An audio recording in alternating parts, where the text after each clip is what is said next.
Sidee ayay laba duuli oo reer Kenya ah ugu suura gashay inay ka dhuntaan raadaarada saddex dal, u gudbaan xuduudo adag, una fuliyaan dalabkii ugu dambeeyay ee madaxweynihii hore ee Soomaaliya Maxamed Siyaad Barre?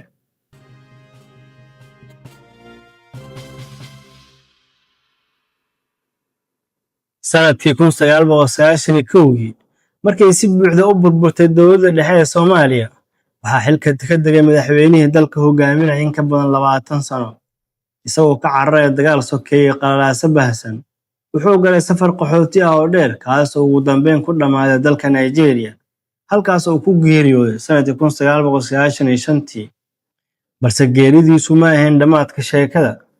Kadib dhimashadiisa waxaa bilowday howlgal qarsoodi ah, mid khatartiisu aad u weyn tahay, kaas oo lagu doonayay in meydkiisa si sir ah looga soo qaado Lagos looguna aaso dhulkiisa hooyo ee Soomaaliya.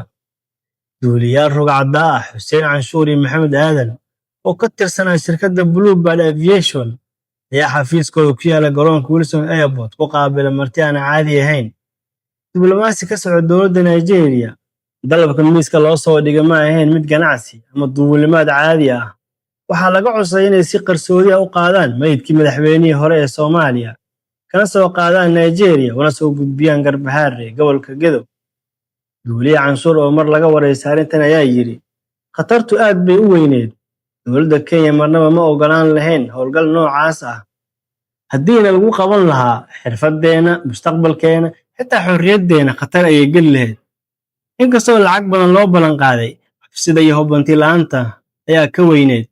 Ugu dambeyn, dowladda Nigeria waxay ballan qaaday inay qaadi doonto mas'uuliyadda haddii ay wax qaldamaan. Halkaas ayaa lagu dejiyay qorshaha duulimaadka ee ugu halista badnaa noloshooda.